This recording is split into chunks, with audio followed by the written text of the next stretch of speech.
In 2017, memes have become the internet's latest currency. Memes will also be something that people will look at in like 60 years as an element of our pop culture right now. So what happens when we step offline and take a look at the stories behind the memes? There's definitely a dark side to memes.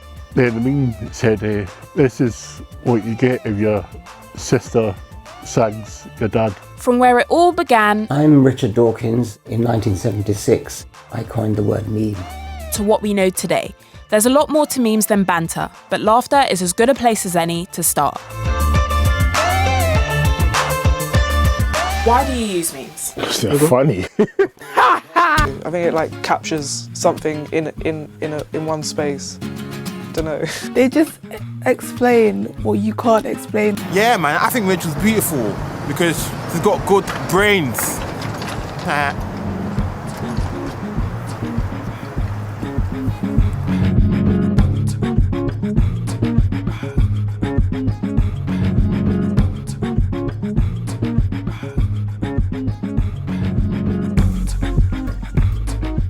It creates this kind of community online thing where we're all kind of talking about and thinking about the same thing, but we didn't realise we all thought that same thing. Yeah. Nah, but who, where?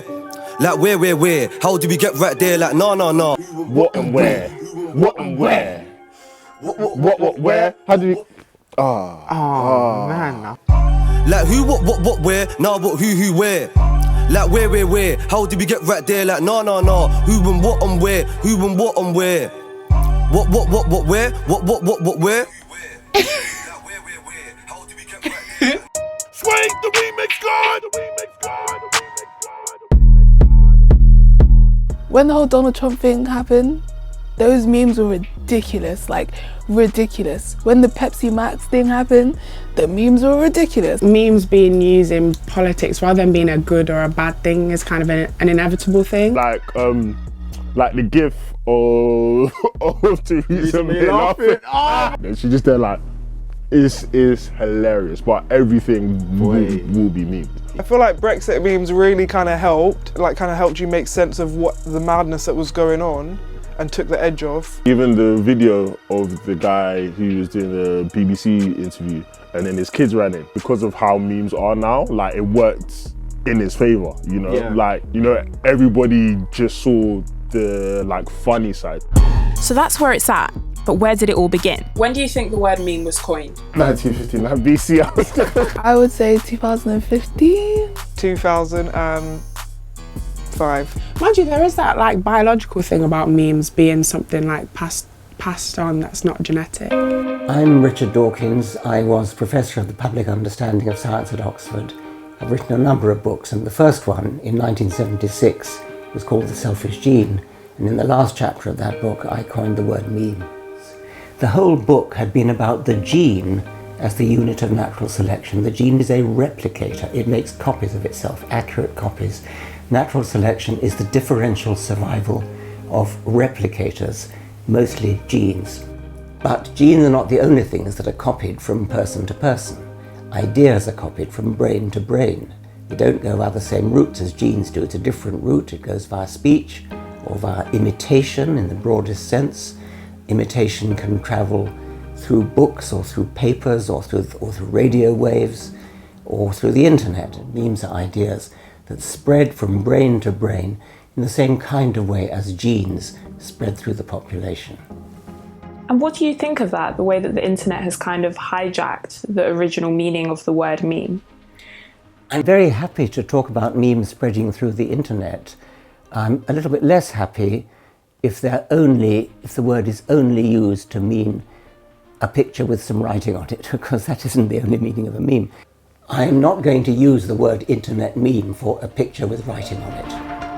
So the creator of the word meme might not like where it's heading, but there's a huge online community who've grabbed at the chance to keep the internet laughing. I just don't understand how people think of some of the things that are in memes. Like, you look at it and you're like... So let's meet up with two of the minds behind one of the UK's biggest meme sharing accounts.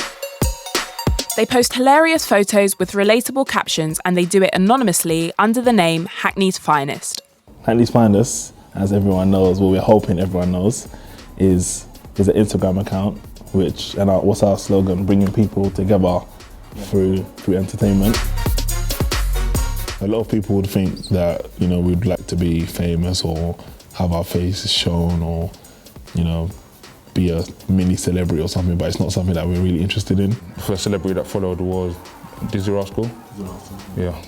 And then when he followed and started liking pictures, then more celebrities came through and it started to grow from there. As different things happen in the world, as different events take place, as people make mistakes at the mobiles and stuff like that, trying to make people laugh is a borderline issue, because especially with something like Instagram, if you offend the wrong person, you could have your account shut down at any time. We always try and source where the memes come from and tag the original creator or whoever's in the pic in the meme, but you can't always do that.